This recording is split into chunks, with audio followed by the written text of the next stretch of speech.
कोटा से जसराज सिंह भड़ाना की report. RTE दस्तावेजों की होली जलाकर एडमिशन में भ्रष्टाचार, किताबें नहीं देने, फीस लेने का किया विरोध, पीएमसीएम को भेजा ज्ञापन। सोमवार को भाजपा नेता राकेश नायक की अगुवाई में कार्यकर्ताओं और अभिभावकों ने प्राइवेट स्कूलों द्वारा महंगी किताबें खरीदने के शोषण और आरटीई द्वारा प्रवेश में धांधली, निःशुल्क किताबें नहीं देने, नर्सरी एलकेजी एचकेजी की फीस लेने के विरोध में नयापुरा स्थित जिला कलेक्ट्री के बाहर आरटीई दस्तावेजों की होली जलाकर विरोध किया और एडीएम सिटी कृष्णा शुक्ला को मुख्यमंत्री एवं प्रधानमंत्री के नाम ज्ञापन सौंपकर प्राइवेट स्कूलों के विरुद्ध कार्यवाही की मांग की। नायक ने बताया कि प्राइवेट स्कूलों द्वारा आरटीई के अंतर्गत एडमिशन में ऊपर मेरिट वाले का नाम काटकर नीचे की मेरिट वाले छात्रों का एडमिशन किया जा रहा है और स्कूल द्वारा आरटीई के जिन बच्चों को नर्सरी एलकेजी एचकेजी में निःशुल्क अध्ययन करवाना चाहिए उनके अभिभावकों से बिना रसीद दिए फीस मांग रहे हैं। साथ ही आरटीई में अध्ययनरत छात्र को निःशुल्क किताबें भी नहीं देते हैं, जो स्पष्ट रूप से मूल अधिकार में वर्णित आरटीई अधिनियम 2009 का उल्लंघन है।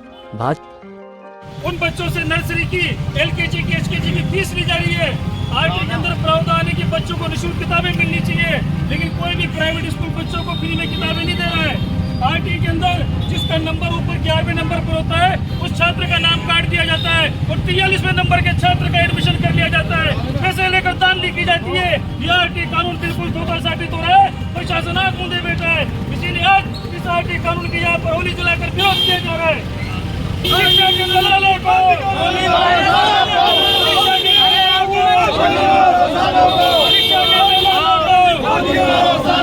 शिक्षा के दलालों को, आरटीई के छात्रों को न्याय दो, आरटीई के छात्रों को न्याय दो।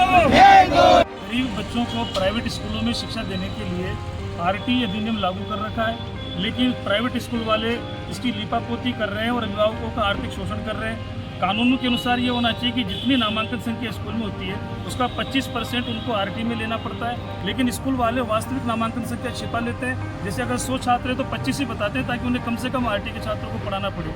इसके अलावा आरटीई में प्रावधान है कि नर्सरी से लेके उसकी जो अगली शिक्षा 8वीं तक वो भी पूरी निःशुल्क मिलनी चाहिए, लेकिन स्कूल वाले नर्सरी की एलकेजी की एचकेजी की फीस भी अभिभावक से ले लेते हैं और बिना रसीद दिए और धमकी और देते हैं कि अगर आप फीस जमा नहीं कराओगे तो आरटीई में आपका बच्चे का नाम काट दिया जाएगा। इसके अलावा आरटीई के अंतर्गत यह प्रावधान है कि बच्चों को निःशुल्क किताबें मिलनी चाहिए, लेकिन स्कूल वाले किताबें नहीं देते। ये कह देते हैं कि साहब आरटीई वालों ने 200 रुपये का प्रावधान कर रखा है, आप 200 रुपये की सामग्री ले लो, आपको कोई किताब नहीं मिलेगी। इसका तो सीधा सीधा मतलब ये कि सरकार की नज़र में 200 रुपये की किताबें पर्याप्त है, या तो आप फालतू की किताबें ले रहे हो या फिर 200 रुपये सरकार को बढ़ाने चाहिए। इसकी इन सब मांगों को लेकर आज हमने यहाँ पर एडीएम साहब को ज्ञापन दिया है, माननीय प्रधानमंत्री जी के नाम, माननीय मुख्यमंत्री जी के नाम, क्योंकि शिक्षा समवर्ती सूची का विषय केंद्र और राज्य इसमें दोनों हस्तक्षेप कर सकते हैं। निश्चित रूप से एक अच्छी कार्रवाई के लिए उन्होंने हमें आश्वासन दिया। डबल इंजन की सरकार है, आप भी बीजेपी के देखिए, डबल इंजन की सरकार है और आपका कहना सही है कि मैं बीजेपी का पदाधिकारी भी हूँ, लेकिन ये जो आरटीई में अभी धांधली हो रही है इसका नतीजा कांग्रेस की पिछली सरकार द्वारा आनंद फानन में बनाया गया बजट था।